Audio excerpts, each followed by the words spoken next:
And welcome back to Coffee with the Wolves, presented by JJC Athletics. I'm Damian Dennis, as always, and I'm joined once again by cross country head coach Jeff DeGraw. Jeff, welcome to the fall season. Welcome. This is your first fall. Yes, it is. Yes. Last year, I believe I started right as the cross country season ended. I think that was the weekend of your last event. Okay, weekend of nationals last year. Yep. So let's kind of go back to last year. We'll just dive straight into this. Okay. I've been drinking a nice cold brew over here, by the way. Got to remember, this coffee with the Wolves. Yes, I had mine earlier. I mean, we practiced at 7 a.m., so I've been here a while already. Yeah. Also, I want to make note, we're trying out new locations this season. Okay. So last week, I think the last 2 weeks we were in the conference room, but different sides. This time we're in one of the larger meeting rooms here in the athletics building. But Well, pretty soon, if you keep this up, we'll have an audience. You know, I mean, it'd be we got the chairs. big like for a it. radio show. That'd be fun. Oh yeah. I'd love that. But yeah, let's take a jump back, kind of look at last year. Since I was not here for the cross country season, I just want to touch a little bit on kind of where this team was at last year, specifically those runners who are returning, and kind of where you ended and what you hope to build upon. Well, for the men, we finished fourth at nationals last year. It was a little bit of a disappointment. We were hoping for top three. We had some injury issues right at the end of the season, which really hurt us. So we were a little bit disappointed, but we did have the number 5 runner in the country, Andrew Sarletti, who finished 5th, and then Matt Clark, who finished 17th. So both of those were All-Americans, and unfortunately, both of those are now departed. So we go pretty much with a freshman-oriented team this year with 4 good returners who were in our top 7 last year for the men, and we'll get into those people. And for the women, this is basically a whole new team for the women. Yeah. So, and I'm very, very pleased with the way we have progressed since we started practice in early August. Now, you mentioned practice. I've asked you this before, but it is a new year. I'm going to ask again. Being both track coach and cross-country coach, what's the difference between training for the two different sports? Because obviously cross-country is largely long-distance running, whereas track is a variety of different events. What's your approach as a coach, but also, just practicing if you're a student athlete? Well, they have to, in cross-country, everybody runs for the women 5,000 meters. It's not like we're training for a 400, 800, but a lot of those people run cross-country who do the 400, 800, or even sprints, and it gets them a lot stronger. For the men, it's 8,000 meters, and that is an adjustment that's just short of 5 miles, 4.97 to be exact. So basically, it's a 5-mile race. And for freshmen, that takes a few meets to get used to because in high school, it's 3 miles. The women are pretty much the same. But the men, you jump 2 miles, and that's a big jump when, they're running PRs at 3 miles, and they still have 2 miles to go in a college race. So that takes a little while to get adjusted for the freshmen, but once they get adjusted, they're fine. Yeah. How have practices been going since your camps opened up? Very well. Pleased with the way everything's going. I think we got a great group on both sides. We've been fortunate. In fact, it's rained a couple of times in early August up until now, and we haven't had to deal with that the last 3-4 years. Yeah. It's never rained in the morning, but this year it seems like it's raining in the morning more. But that's fine. We're outside. As long as there's no lightning, we're fine. Yeah. So let's talk a little bit about some of your student athletes. We'll start with the women's side because you said it's basically a whole new team. Who would you like to highlight there, and what are you hoping to see from a lot of these young women? Well, our lone returner is Adrienne Carpin, who ran cross country for the first time last year and really came on very well. I mean, she had never ran cross country in her life.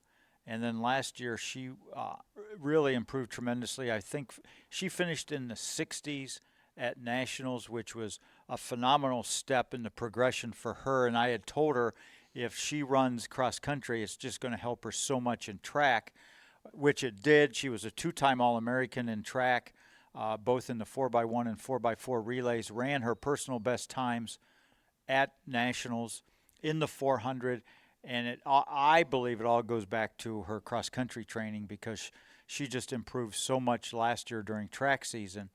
And then as soon as track was over at nationals, in fact, I think it was at the national meet, she started talking about, okay, I'm going to run cross country again.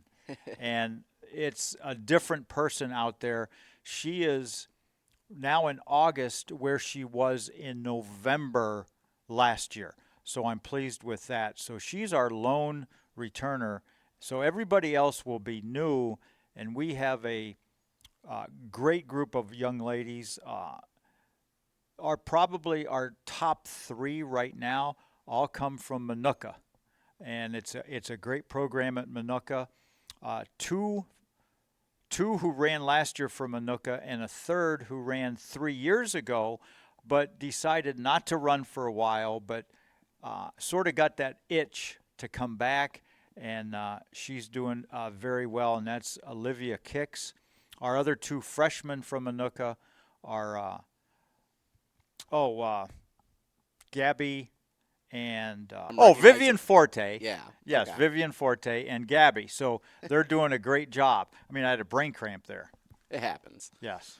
You mentioned, was it Olivia who took the time off from running? Yes. So, yeah, I want to ask, kind of like, when someone takes so long off from running that kind of distance and then trying to get back into it, what kind of challenges does she face, or has she faced, trying to transition back into being a cross country runner? Well, she's been pretty active. She's been a student here for the last year or so, last year and a half.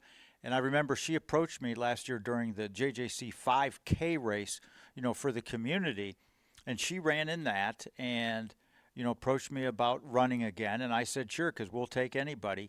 And she stayed in pretty good shape. She was a pretty good athlete in high school. She does a lot of hiking, is truly an outdoors person. So, she's not, it's not somebody who didn't do anything for a couple years. She came in really good shape, and she knew she wanted to do this. So she had a pretty good summer of running. Yeah. This is more so, I guess, getting back into the competitive side of it. Correct. Then. Yeah, it'll be interesting. The first races in practice, a little bit different than going out there and all of a sudden racing. Yeah. Let's talk a little bit about the men's side now.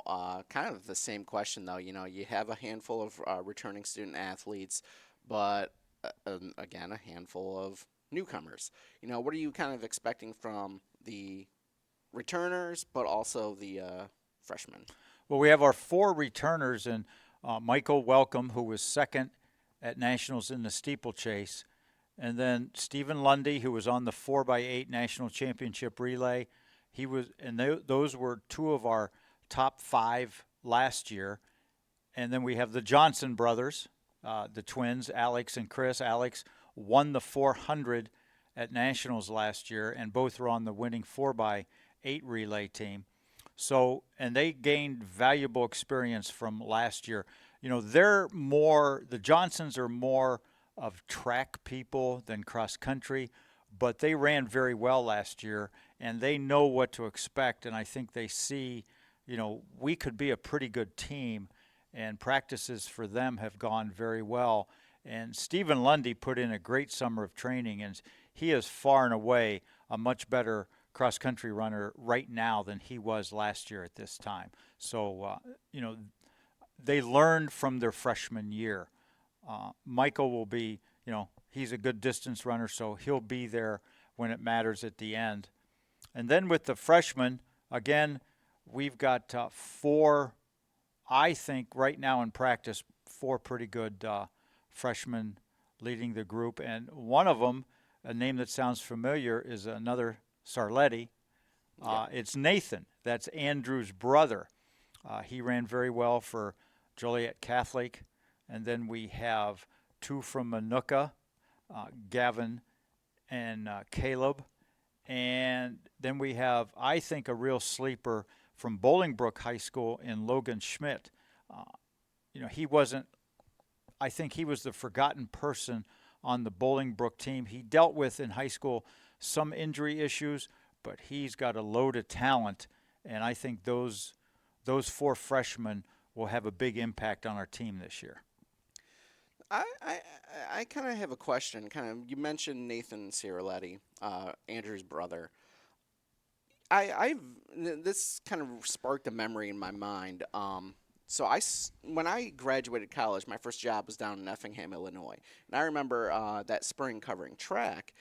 And I've kind of noticed a trend that if there's someone in the family who seems to run cross country and/or track, it kind of spreads throughout the family. Because I don't remember the name of the family, but they had set up, they were like track pole vaulters, and they set up a pole vault system in their backyard so they could practice in and out of season. They had kids coming from around the community to come practice. I think they actually had to make kids sign waivers in case someone get hurt, for insurance reasons. But like, is that common in the sports of cross country and track and field? Like, if someone's a runner, it's possible like a siblings, parents, someone else in the family was also a runner. Yeah, you see that a lot, especially, and I think it's not only in our sport but a lot of sports. Yeah. And I'll tell you what though, the Sarlettis, there's definitely a sibling rivalry there. So, which is good. Andrew, of course, had the phenomenal track season last year, was, like I mentioned before, 5th in cross country at nationals, and very competitive. And Nathan comes from that same mold, very competitive, and wants to be unbelievably successful. Not that others don't, but he just, it's just something, from the brothers, and maybe it's that competitiveness of living in the same house, growing up, and all of a sudden, sometimes you see the younger sibling, all of a sudden sees how much attention the older one is getting, and all of a sudden they become, I don't want to say better, but the one who wants to really achieve. Yeah. They want to try and they want to try and beat, yes. Yeah. Got to beat the big brother or big sister or whomever it is. So your season starts next week. I believe it's next week. Who are some of the teams you're going to be facing throughout this season? You have a handful of events throughout September and October. Nationals, I believe, is in November again, right? Correct, in Richmond, Virginia. Okay. Who are some of these other teams you're going to be facing at these events? And, how are you going to be looking at the team's progress in the early season compared to the end of the season? Well, I don't care how we run in September and October. It's about the end of the year. We run basically a schedule against all four-year schools. We'll run up against other junior college teams and people that we will compete against in the regional and national meet.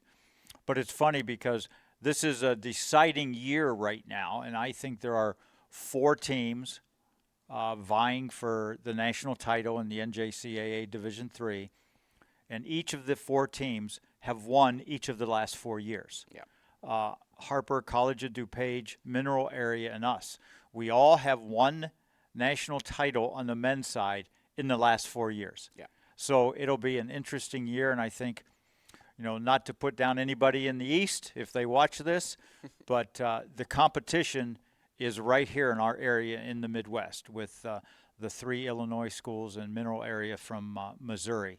I believe on the men's side, those are your top 4 teams in the country. Yeah. I guess we can start wrapping up here, but I want to ask, you've had the summer off after track, getting back into cross country. Just how did you spend your summer, Jeff? And what are you excited most about? School starting back up here at JJC, the athletic programs as a whole starting up. I believe soccer, volleyball start this weekend. It's fun. It's always the first week of school or the weeks leading up to it is always hectic because did the kids do all they're supposed to do? That's the worst part. Summer, just I'm a big gardener, so if anybody needs tomatoes out there, I have a ton of them right now.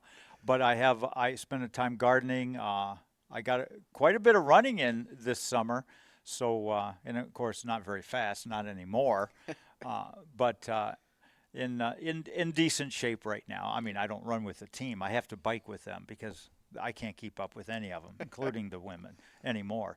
So, but it's fun and it's great to see all the teams again. It's you got that enthusiasm at the beginning of the school year. I mean, everybody's excited. You want to have every team wants to have success because the more success we all can have, the better for each of our programs. The more successful you are as a whole athletic program, the better that is for everybody, not just one team. And we don't have football, so it is cross country, soccer, and volleyball in the fall. Yeah. Unlike high school where football sets the tone for everything else, and it also gets all the attention. Yeah. And I believe it shouldn't because there are other sports that they work just as hard or harder. But here, without football, all of us are important. Yep. One last question here. I want to kind of bounce back a little bit because this just popped into my head. But I remember during the track season, you had student athletes kind of qualifying from the indoor season, then the outdoor season. They'd qualify for the national meet throughout the year. How do cross-country runners at this level qualify for that national meet? Well, for the NJCAA Division III, if you want to go to the national meet, you can go. Now, some conferences, some regions have rules.